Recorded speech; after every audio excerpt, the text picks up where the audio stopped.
15 अगस्त Sunday को काबुल में enter करके तालिबान पूरे अफगानिस्तान को कब्जे में कर लिया। इससे पहले वो लोग अफगानिस्तान के कुछ बड़े बड़े शहरों को भी कब्जा कर लिया था और उसके बाद काबुल को।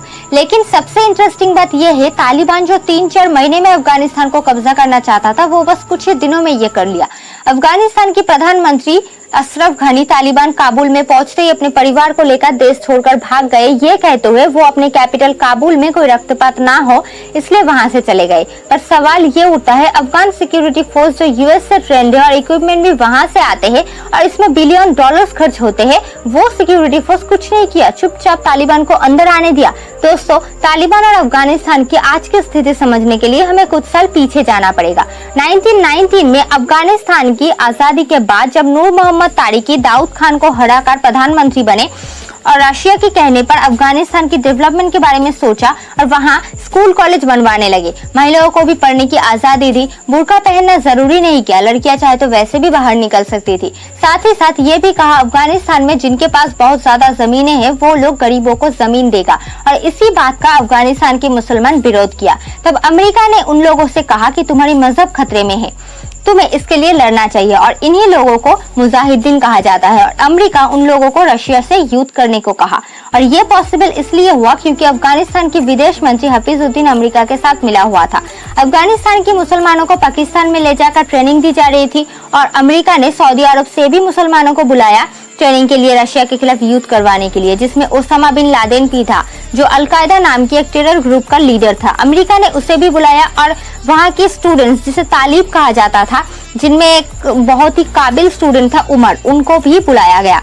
1979 में अफगानिस्तान और रशिया के साथ साथ अमेरिका और ईरान में भी युद्ध शुरू हो गई, क्योंकि अमेरिका ने अफगानों को कहा रशिया की वजह से मजहब खतरे में है। बिल्कुल वैसे ही रशिया ने ईरानियों को कहा कि अमेरिका तुम्हारी मजहब के साथ गलत कर रहा है, और छिड़ गई युद्ध। वैसे तो ईरान रिवॉल्यूशन सक्सेसफुल रहा और अमेरिका को ईरान छोड़कर भागना पड़ा।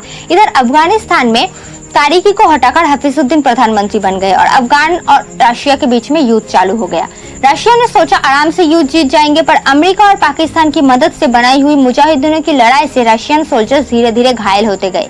अमेरिका ने एयरफोर्स हमला किया और सोवियत अफगान वॉर जो 1979 से 1989 यानी 10 साल तक चल रही थी, वो खत्म हुआ और अफगानिस्तान से रशिया को भागना पड़ा।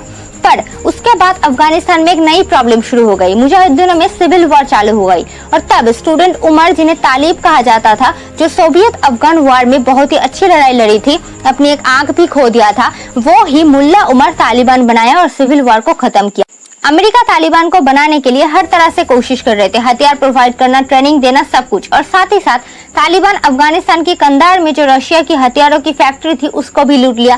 तो रशिया और अफगानिस्तान दोनों के हथियार के साथ और भी शक्तिशाली बन गए। अब तक तो सब कुछ ठीक ही चल रहा था, पर ओसामा बिन लादेन जब सऊदी अरब से इराक पे हमला करने के लिए अमेरिका को प्रोटेस्ट किया, तब अमेरिका के प्रेशर में उसे देश छोड़कर भागना पड़ा और वो अफगानिस्तान में जाके छुप गए। अमेरिका ने अफगानिस्तान में तालिबान से कहा ओसामा बिन लादेन को पकड़वाने के लिए, क्योंकि ओसामा बिन लादेन ने अमेरिका में 2001 में 9/11 को अटैक किया, बॉम्ब ब्लास्ट करवाए, पर तालिबान ने कहा अमेरिका को कि ओसामा बिन लादेन वहां पे नहीं है। अमेरिका के साथ तालिबान की हो गई दुश्मनी। ओसामा बिन लादेन और अल-कायदा की मदद से तालिबान काबुल के साथ साथ 19% अफगानिस्तान में टेररिज्म फैला दिया और कब्जा कर लिया, और अमेरिका ने तालिबान के खिलाफ युद्ध की स्ट्रेटेजी बनाना शुरू कर दिया। Central intelligence agency anti Taliban soldier बनाने लगे और हामिद कारजाई नाम के एक ट्राइबल लीडर के साथ अमेरिका ने टीम बनाया और साथ में तालिबान के खिलाफ जंग शुरू कर दी। धीरे धीरे तालिबान की कब्जा हुई शहर वापस लेते गए। साउदर्न अफगानिस्तान की कंधार जो तालिबान की घर था, वहां अटैक करने से तालिबान का पावर खत्म हो गया और कुछ साल बाद ओसामा बिन लादेन भी पकड़ा गया पाकिस्तान में। उमर और तालिबान तब पाकिस्तान की एक छोटे से गांव बालूचिस्तान में जाकर रहने लगे। उसके बाद अफगानिस्तान में इलेक्शन हुआ 2004 में और हामिद कारजाई प्रेसिडेंट बने, और जैसे ही अमेरिका की फोकस इराक पे गया, तालिबान रिग्रुप करना शुरू कर दिया। और अब ऐसा लग रहा है कि 20 साल बाद अफगानिस्तान में कब्जा करके तालिबान अमेरिका के साथ युद्ध की फाइनल चैप्टर ओपन किया है। शायद इसी का ही अंदाजा लगाते हुए 2020 में डोनाल्ड ट्रंप तालिबान के साथ एक डील साइन की थी, विद्रोही के खिलाफ लिमिटेड मिलिट्री एक्शन लिया जाएगा। बट जैसे ही प्रेसिडेंट जो बाइडेन ने ये प्लान विड्रॉ कर ली, फाइटर्स जल्दी ही अफगानिस्तान की मेन एरिया पे कब्जा करना शुरू कर दिया। अमेरिका के साथ लड़ाई में बलि का बकरा बन गया अफगानिस्तान। अफगानिस्तान की हालत दिन ब दिन खराब होती जा रही है। अब लोग बहुत ही ज्यादा डरने लगे। उनको लग रहा है जो लोग अमेरिकन के साथ काम करते हैं उन पर अटैक करेंगे तालिबान। सिर्फ इतना ही नहीं, महिलाओं पे बहुत ज़्यादा प्रेशर डाल सकते हैं, क्योंकि पहले 1996 से 2001 तक जब तालिबान राज चल रहा था तब महिलाओं को स्कूल या काम के लिए बाहर नहीं जाने दिया जाता था और बुर्का पहनना भी ज़रूरी था। कभी बाहर जाना हो तो किसी मेल रिलेटिव को साथ में लेके जाना पड़ता था। म्यूजिक भी बैन कर दिया था। हालांकि इस बार तालिबान ने कहा है कि वो इंक्लूसिव इस्लामिक गवर्नमेंट चाहते हैं। वो लोग ये भी इंश्योर किया है कि वुमेन्स को रिस्पेक्ट किया जाएगा, उनको एक सिक्योर एनवायरनमेंट प्रोवाइड किया जाएगा। फिर भी लोग बहुत ही डरने लगे, अफगानिस्तान से निकलने की हर तरह की कोशिश करने लगे।